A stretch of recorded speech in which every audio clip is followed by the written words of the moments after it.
ఓం నమో వెంకటేశాయ. అఖిలాండ కోటి బ్రహ్మాండ నాయకుడైన శ్రీ శ్రీనివాస పరబ్రహ్మ యొక్క దివ్యానుగ్రహ విశేషం చేత తిరుమల తిరుపతి దేవస్థానం వారు నిర్వహించే అనేక ధార్మిక కార్యక్రమాల్లో భాగంగా ప్రతిరోజు మనం శ్రీమన్ మహాభారత అంతర్గత అరణ్య పర్వలోని విశేషాలను యథామతి తెలుసుకునే ప్రయత్నం చేస్తున్నాము. ఈనాటి ప్రవచన యజ్ఞాన్ని మంగళ పద్య పురస్సరంగా ప్రారంభించుకుందాం. నారాయణం నమస్కృత్య నరం చైవ నరోత్తమం దేవీం సరస్వతీం వ్యాసం తతో జయముదీరయేత్. శ్రీ గురుభ్యో నమః. హరి ఓం.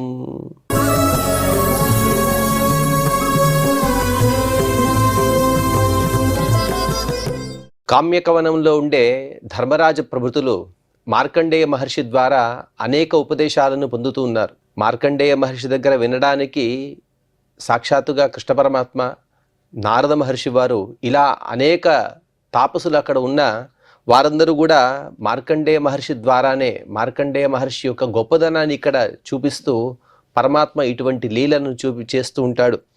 అందులో భాగంగా మార్కండేయ మహర్షి గారు శిబి చక్రవర్తి యొక్క దానశీలతను చెబుతూ ఉన్నారు. ఎంత గొప్ప దానం చేసే స్వభావం కలిగిన వాడు. దేవతలందరూ కూడా ఒకసారి ఉత్సుకతతో వారందరూ కూడా శిబి చక్రవర్తి గురించి చర్చిస్తూ అగ్నిదేవుడు ఒక పావురంగాను, అలాగే దేవేంద్రుడు ఒక గృధ్రపక్షిగాను మారి వీరిద్దరు కూడా పరస్పరంగా అనగా కపోతాన్ని తరుముకుంటూ ఆ పావురం వచ్చి ఈ శిబి చక్రవర్తి యొక్క ఒడిలో వాలింది. వాలి నన్ను రక్షించమని కోరుతూ తన గురించి తను చెబుతూ ఉంది. నేను స్వాధ్యాయంతో శరీరాన్ని కర్షింపజేసుకున్నటువంటి ఒక బ్రహ్మచారిడిని, గొప్ప తపస్సును చేశాను, ఇంద్రియ నిగ్రహం కలిగిన వాడిని, అంతేగాని నేనేదో పావురమని నీవు అనుకోవద్దు. అలాగే నా యొక్క వైశిష్ట్యం ఏమిటో తెలుసా? గదామి వేదాన్ విచినోమి ఛందః సర్వే వేదా అక్షరశో మే అధీతాః న సాధుదానం శ్రోత్రియస్య ప్రదానం మా ప్రాదాశ్యేనాయ కపోతోస్మి. ఓ శివి చక్రవర్తి, నేను గదామి వేదాన్, అన్ని వేదాలను చక్కగా తెలుసుకున్నాను. చక్కగా తెలుసుకోవడం మాత్రం కాదు, వాటిని ఇంకొకరికి చక్కగా ఉపదేశించే గొప్ప సామర్థ్యం కలిగిన వాడిని నేను. అలాగే విచినోమి ఛందః, ఏదైనా ఒక శ్లోకాన్ని చెబితే దాని ఛందస్సుని కూడా మనం తెలుసుకోవాలి. ఆ ఛందోజ్ఞానం అనేది అందరికీ సాధ్యం కాదు. ఆ ఛందస్సు యొక్క శాస్త్రం తెలుసుకున్న వారు మాత్రమే వాటిని చక్కగా తెలుపగలరు. అటువంటి ఛందోజ్ఞానం నాకున్నది. సర్వే వేదాః అక్షరశో మే అధీతాః, అన్ని వేదాలను కూడా అక్షరం పొల్లుపోకుండా నేను చక్కగా వర్ణించగలను, వాటి వల్లివేయగలను, వాటిని పారాయణం చేయగలను.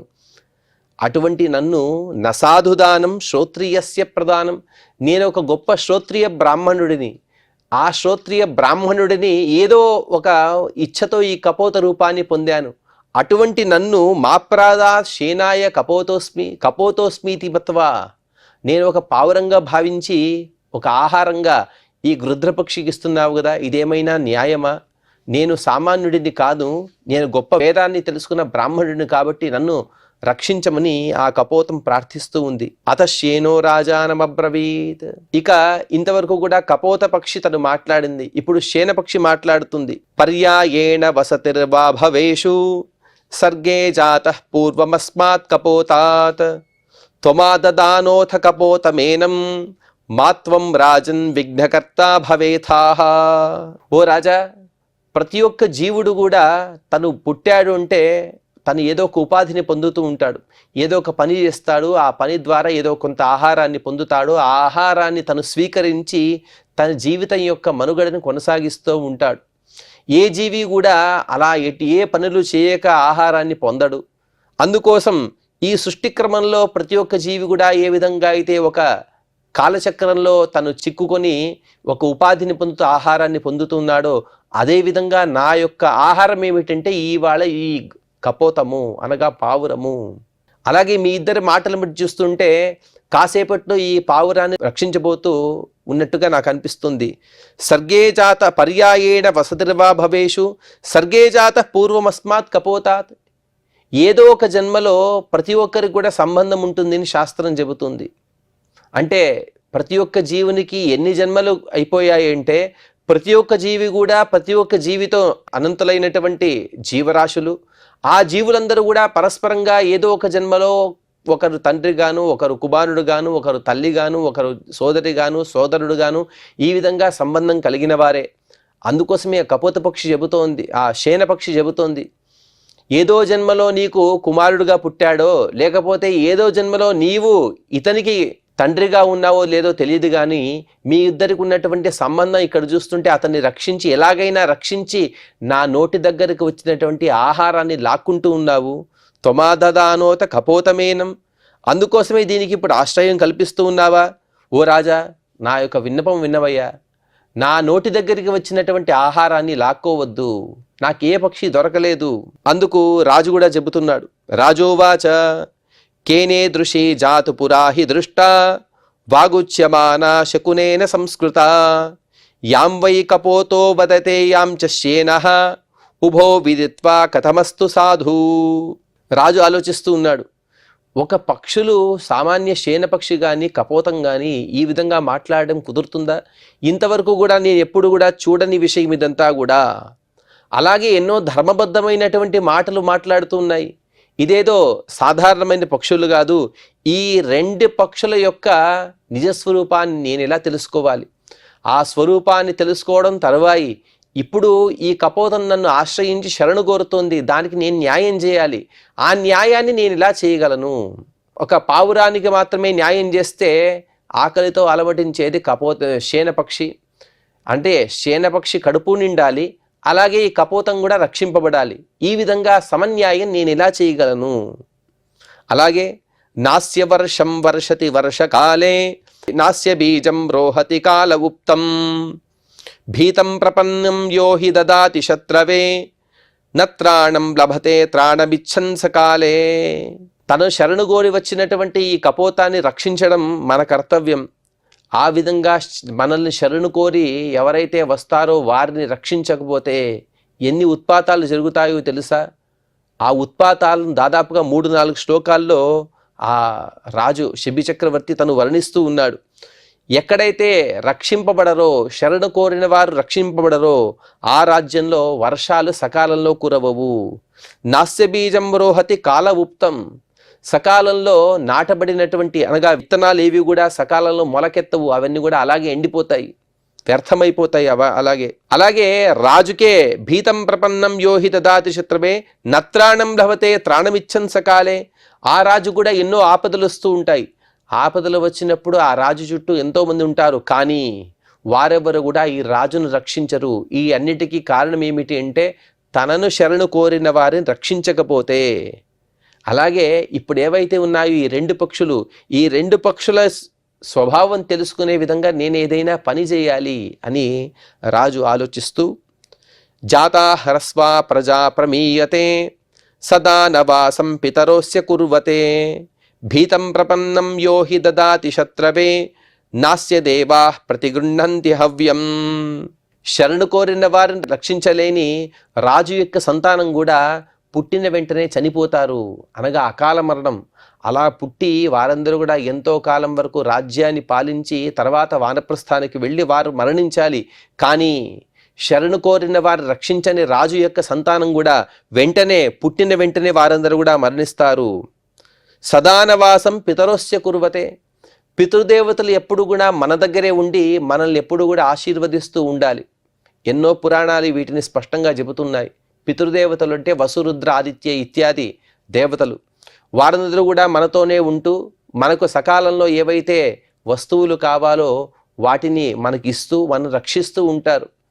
కానీ ఎవరైతే శరణు కోరిన వారిని రక్షించరో అటువంటి వారి దగ్గర పితృదేవతలు ఎప్పటికి కూడా ఉండరు.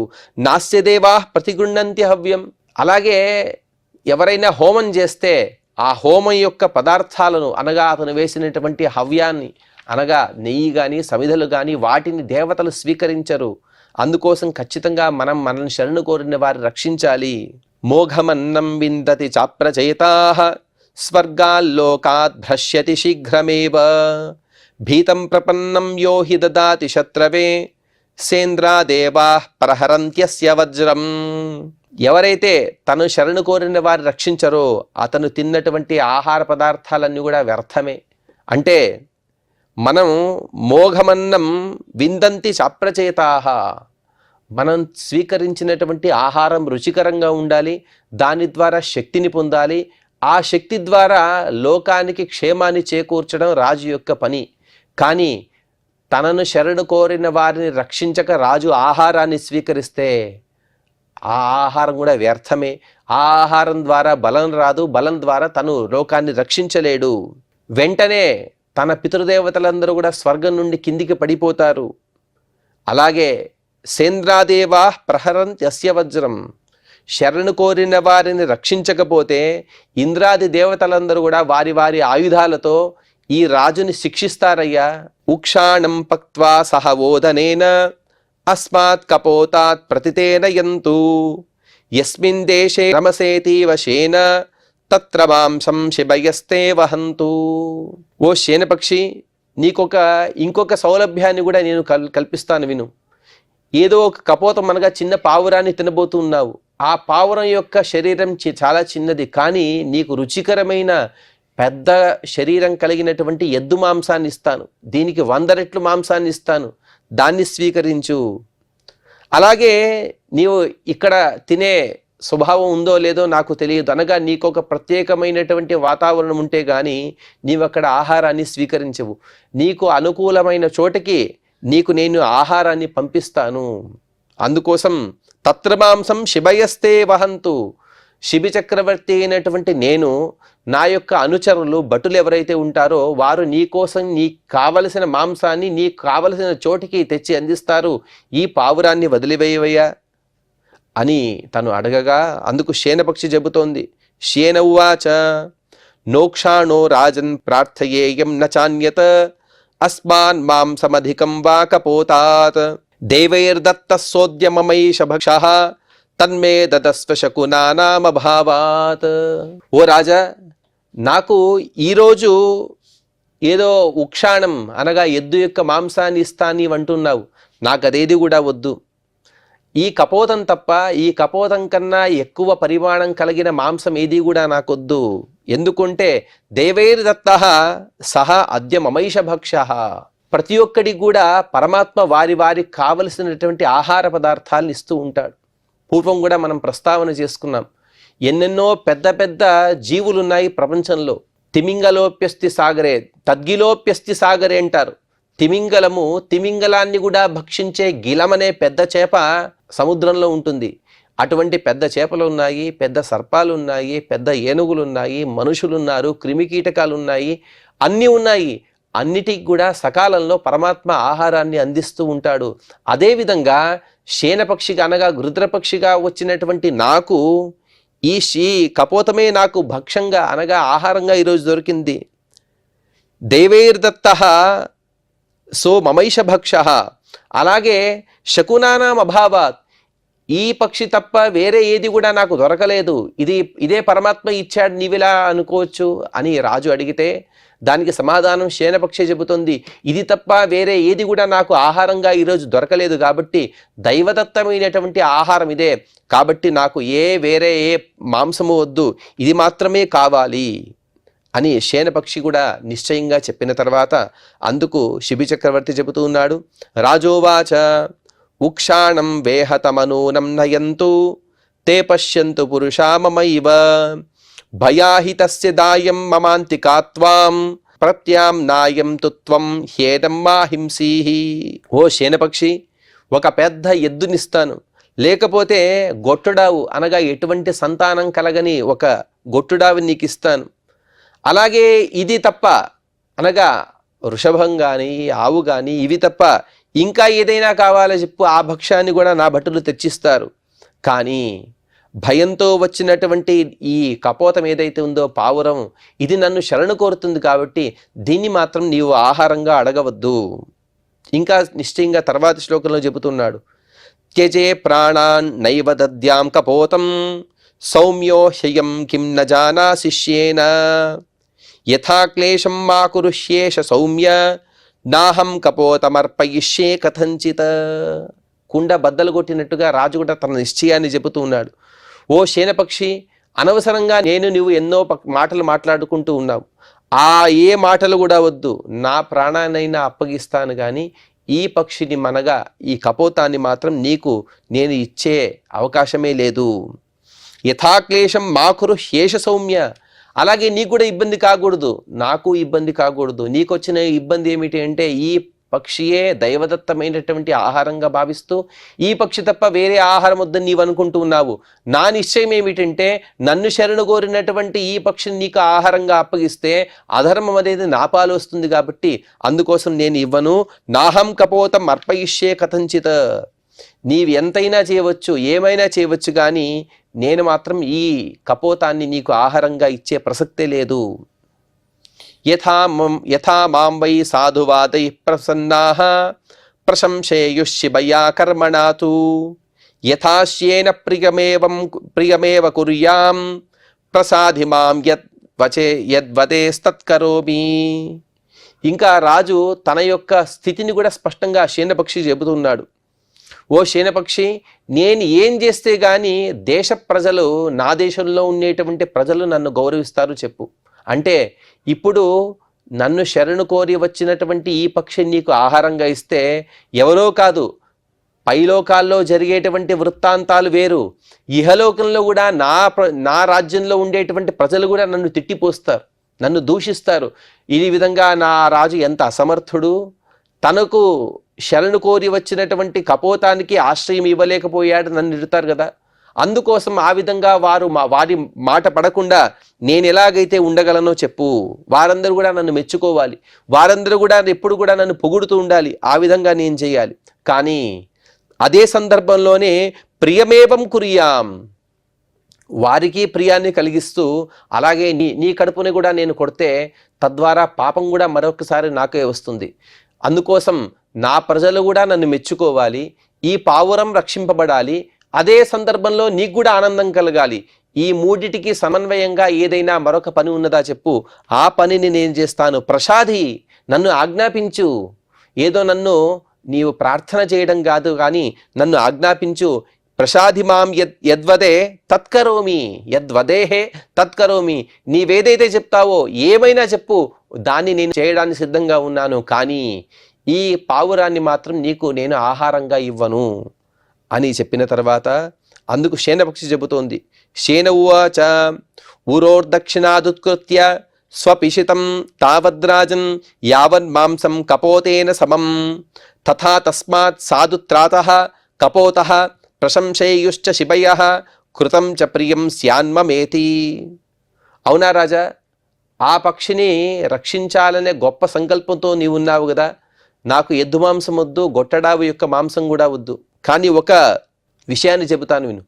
ఈ కపోత పక్షి ఏదైతే ఉందో, కపోతం ఏదైతే ఉందో, దానికి సమానమైనటువంటి భారం కలిగిన నీ శరీరం అనగా నీ కుడి తొడలో ఉండేటువంటి మాంసాన్ని నాకు ఇవ్వమని అడుగుతుంది. స్వపిషితం తావద్రాజన్ యావన్ మాంసం కపోతేన సమం. ఆ పావురానికి సమమైనటువంటి భారం కలిగిన నీ కుడి తొడ నుండి మాంసాన్ని నాకివ్వు. తద్వారా ఏమవుతుందో తెలుసా? తథా తస్మాత్ సాధు త్రాతః కపోతః. ఆ కపోతం కూడా రక్షింపబడింది.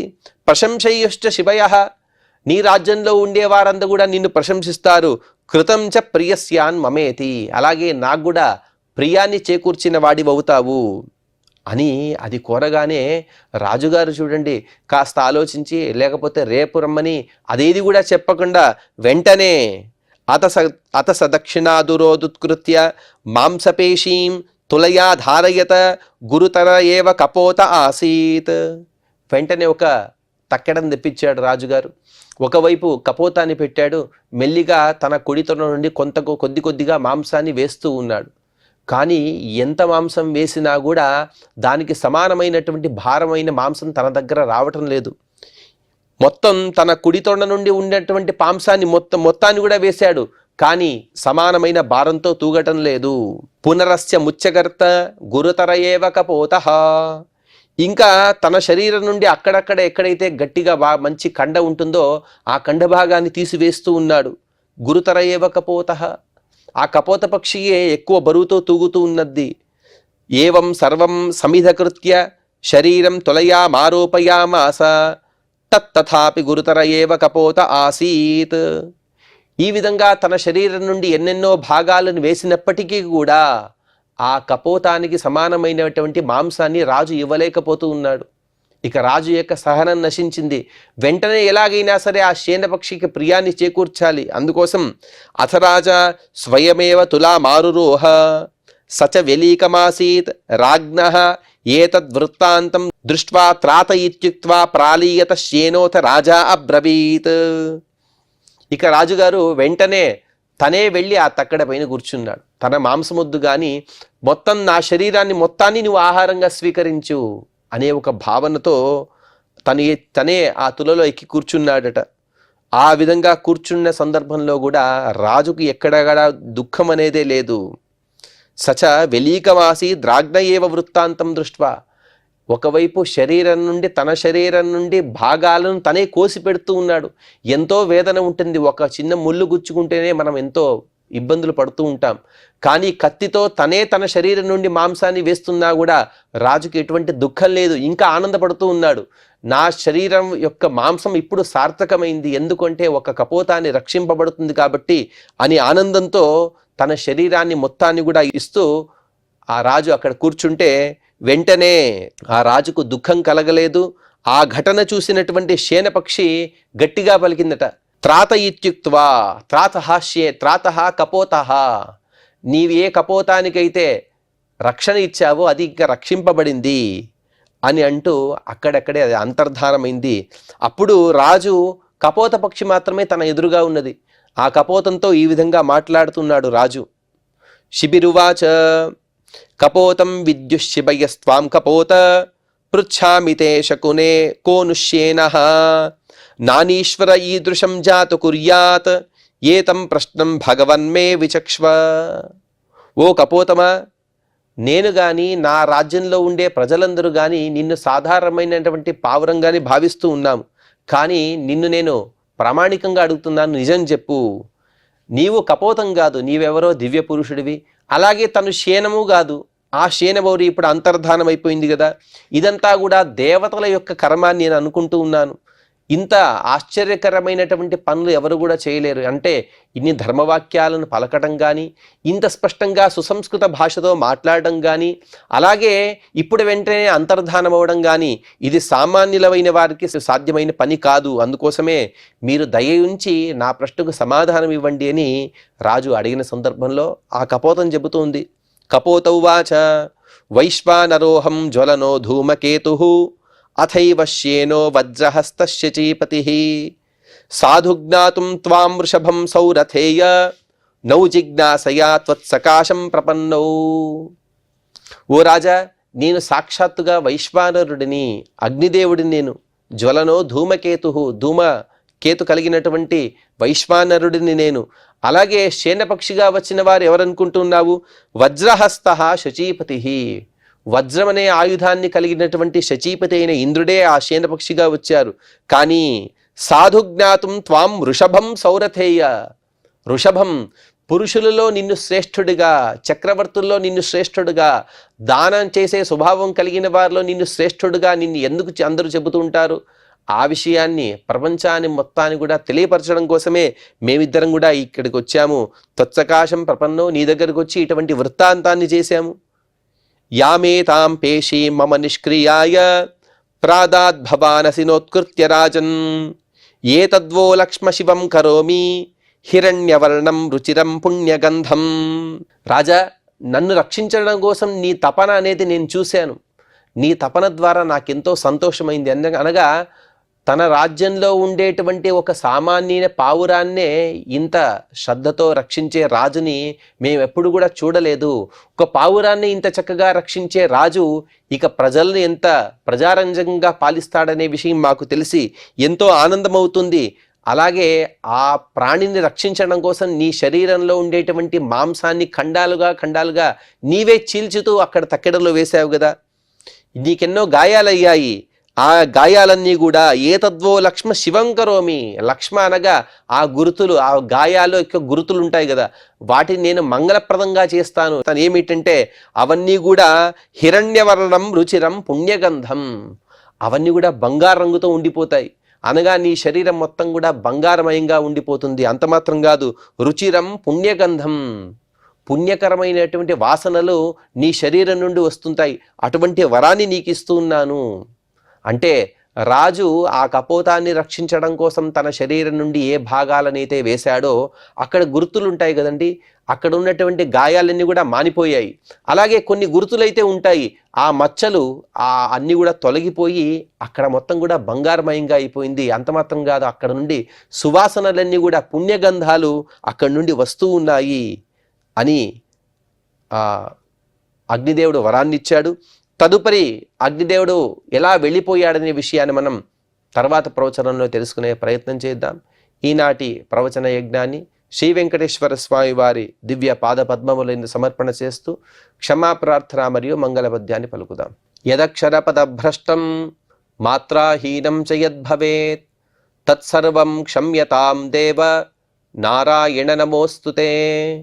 శ్రియః కాంతాయ కళ్యాణ నిధయే నిధయేర్థినాం శ్రీవేంకట నివాసాయ శ్రీనివాసాయ మంగళం.